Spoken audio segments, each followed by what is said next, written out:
कक्षा 10 के सभी बच्चे जो निदानात्मक मॉड्यूल का अध्ययन कर रहे हैं और अभ्यास पुस्तिका का भी प्रयास कर रहे हैं, और तो इनको अच्छी तरह से अभ्यास पुस्तिकाओं में जो भी प्रश्न आए हुए हैं उनको अगर यदि पूरा कर लेते हैं तो उनको अच्छे अंक प्राप्त होंगे और अच्छा प्रतिशत से उत्तीर्ण हो सकते हैं कक्षा 10वीं में।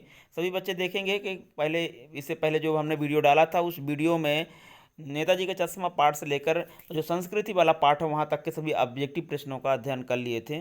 और अगली अभ्यास में देखते हैं कि कुछ और ऑब्जेक्टिव प्रश्न है, सभी ऑब्जेक्टिव पहले कंफर्म कर लें, इसके बाद जो भी रिक्त स्थान वाले प्रश्न रहेंगे रिक्त स्थान करेंगे।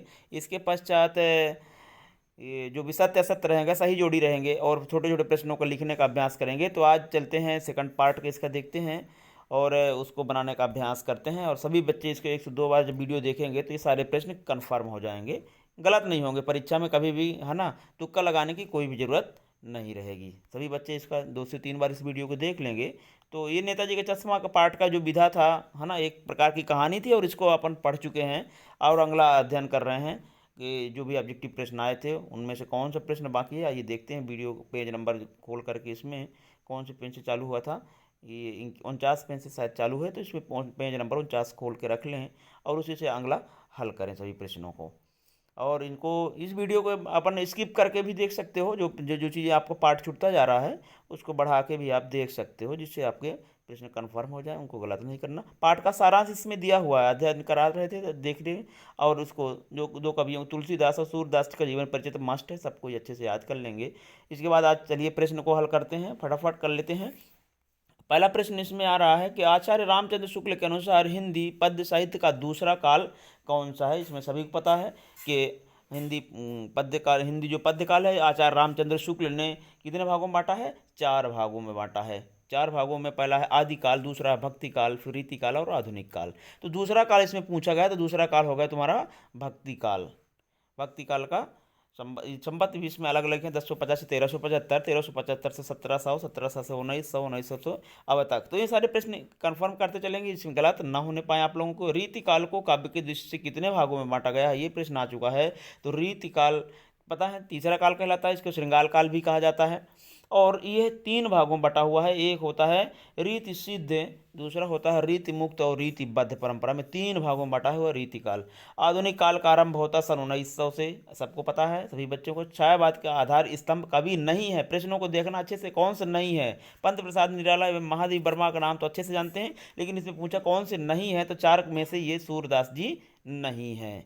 और प्रयोगवाद के जनक जो हैं अज्ञेय माने जाते हैं, इसको अच्छी तरह से कंफर्म कर लीजिए, कौन है, अज्ञेय जी। इसके बाद नई कविता के कवि कौन करे, तो रघुवीर सहाय जी नई कविता के कवि हैं। भक्ति काल की समय सीमा देखिए, अभी हम जैसे संवत की शुरुआती कर रहे थे, तो भक्ति काल की जो समय सीमा है वो 1375 से 1700 तक मानी गई है। ये प्रश्न हो जाएगा 12 नंबर। प्रयोगवाद का आरंभ 1943 से माना गया है। बिहारी किस काव्य धारा के कमी है, देखिए श्रृंगार काल वही बता रहे थे, तो ये रीति सिद्ध, इन्होंने बिहारी जी ने इतने अच्छे से नक्शिक वर्णन किया है, तो इन्होंने सिद्धि प्राप्त कर ली। किसमें सिद्धि पढ़ ली, रीति काल में, इसलिए रीति सिद्ध कवि कहलाते हैं कौन, बिहारी जी। बिहारी सतसई के बारे में लिखा भी गया है कि सतसैया के जोहरे ज्यों नाभिक के तीर, देखन में छोटन लगे घाव करे गंभीर। तो रीति सिद्ध काव्य धारा के प्रमुख कवि कौन है, बिहारी जी। बिहारी जी ने ही इनको रीति सिद्ध परंपरा के प्रमुख कवि हैं। नंद नंदन का प्रयोग किसके लिए हुआ है, तो नंद के नंदन अर्थात श्री कृष्ण के लिए हुआ है। नंद बाबा के पुत्र कौन थे, श्री कृष्ण थे, उनके लिए हुआ है। गोपियों को ज्ञान और योग की बातें कैसे लगती हैं, सबको पता है, कड़वी ककड़ी जैसे लग रही हैं, उन्होंने बताई हैं, कड़वी ककड़ी के समान बताया गया है। गोपियों ने श्री कृष्ण की तुलना किससे की है, नीम की लकड़ी, तुलसी की लकड़ी नहीं। हारिल पक्षी जो होता है वो एक प्रकार की लकड़ी हमेशा छोड़ता नहीं है, उसी प्रकार गोपियाँ श्री कृष्ण को अपने पास रखी हुई हैं, अपने हृदय में संजोए हुई हैं। व्याधि का अर्थ होता है रोग, एक प्रकार की बीमारी। सूर्य के पद में कौन सी भाषा है, तो ब्रज भाषा, सभी बच्चों ने अच्छे से अध्ययन किया है, कौन सी भाषा है, ब्रज भाषा है। जबकि तुलसीदास की पढ़ते हैं तो वहीं अवधि हो जाती है, अवधि और ब्रज दोनों का उन्होंने सम्मिश्रण किया है, लेकिन सूर्य जी के सभी में क्या है, ब्रज भाषा। मर्यादा न लही, कि कौन सी मर्यादा की बात हो रही, प्रेम संबंधों की, जो उन्होंने श्री कृष्ण जी के प्रति प्रकट किया था। सूर्यदास के गुरु का नाम है वल्लभाचार्य, स्पष्ट रूप से वल्लभाचार्य जी का वही वर्णन हुआ है। और सूर्य के आराध्य देव कौन है, श्री कृष्ण है, ये सभी बच्चों को पता है, श्री कृष्ण इनके आराध्य देव हैं। पुरैनपात का क्या अर्थ है, पुरैनपात का अर्थ होता है कमल का पत्ता, सभी को पता है, पुरैनपात का अर्थ होता है कमल का पत्ता। पुरैनपात रहत जल भीतर, ये स्पष्ट रूप से था।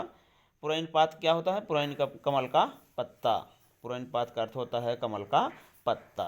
हरिल पक्षी की तुलना किससे की गई है? हरिल पक्षी की तुलना किससे की गई है? श्री कृष्ण से की गई है। हरिल पक्षी की लकड़ी के समान श्री कृष्ण को उन्होंने हृदय में बसाया हुआ है, ये स्पष्ट रूप से है। और एक चीज़ है, सूरदास ने अपने साहित्य में किसको प्रमुखता दी है? श्री कृष्ण जी को दी है। कृष्ण जी को बाल लीलाओं का वर्णन किया, इसलिए इनको बातसल सम्राट भी कहा जा रहा है। सूरदास जी को पूछा था, बातसल रस के प्रमुख कवि हैं। सूर्य की रचना नहीं है, विनय पत्रिका तुलसीदास जी की है, और सूर सागर, सूर सारावली, साहित्य लहरी इनकी रचनाएं हैं। विनय पत्रिका तुलसीदास जी की है।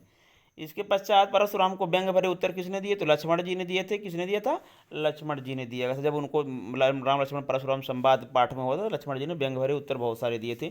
शिव के धनुष टूटने पर कौन क्रोधित हुए थे? परशुराम क्रोधित हुए थे। कौन? शिव धनुष जिसने, वो जो परशुराम जी कह रहे थे कि जिसने हमारे शिव के धनुष को तोड़ा है, और तो किस है? सहस्त्रबाहु सो सम सहस्त्रबाहु के समान मेरा दुश्मन हो गए, स्पष्ट रूप से बताया था। रामचरितमानस भाषा की जो है कैसी है? अवधी भाषा में लिखी गई है। राम लक्ष्मण के गुरु का नाम विश्वामित्र था, ये प्रश्न आ चुका है, इसको अच्छे से रखिएगा। इसके पश्चात सहस्त्रबाहु का वध किसने किया था? सहस्त्रबाहु का वध किसने किया था? तो परशुराम जी ने किया था। सहस्त्रबाहु का वध, इनके हजारों भुजाएं से किसने काटा था? परशुराम ने अपने फरसे से। ये लक्ष्मण जी को बता रहे थे, पाठ पढ़ते समय मिले थे। कभी अपनी आत्मकथा को कैसी बता रहे हैं? भोली भाली है उनकी आत्मकथा। लास्ट में लाइन ही आई थी पाठ में, देखिए, तके पति के पंथा में, इसमें कौन सा अलंकार है? रूपक अलंकार बता रहे थे बच्चे। छायावाद के प्रतिनिधि कवि कौन है? छायावाद के प्रतिनिधि कवि हैं इसमें जयशंकर प्रसाद कवि हैं। छायावाद के प्रमुख कवि कौन है? जयशंकर प्रसाद। प्रसाद जी को कमाने में कौन सा पुरस्कार? मंगला प्रसाद पारितोषिक, पिछली बार भी परीक्षा में आया था, इसको अच्छे से याद रखेंगे। जयशंकर प्रसाद का संग्रह नहीं है साय में धूप, ये इनका है, दुष्यंत कुमार का है। जबकि आकाश, दीप, आंधी और इंद्रजाल इनकी काव्य संग्रह है। उत्साह कविता में बादल किसका प्रतीक है? क्रांति का प्रतीक है। किसका प्रतीक है? क्रांति का, चेतना लाने का प्रतीक कर रहा है, क्रांति के दे रहे हैं उत्साह कविता में, जो बादल का प्रिय विषय मान के। निराला जी का प्रिय विषय क्या है? बादल है। कवि निराला ने बादलों को किस कल्पना के समान पाले हुए हैं? तो ये बाल कल्पना के समान बताए गए हैं कि जिस पर छोटे बच्चे के मन में भावनाएं रहती हैं बहुत सारी, वो ऐसे पाले हुआ है। तब निराला ने बादलों के विशेषण कर लिए नवजीवन वाले। विशेषण होता है जो उनकी विशेषता बतलाते हैं। तो बादल कैसे हैं? व्यक्ति को नया जीवन देने वाले हैं। कब निराला बादलों को बरसने का आह्वान कर रहा है? कैसे? घेर घेर घोर गगन को, आकाश को क्या करने को? घेर करके बरसने का आह्वान कर रहे हैं।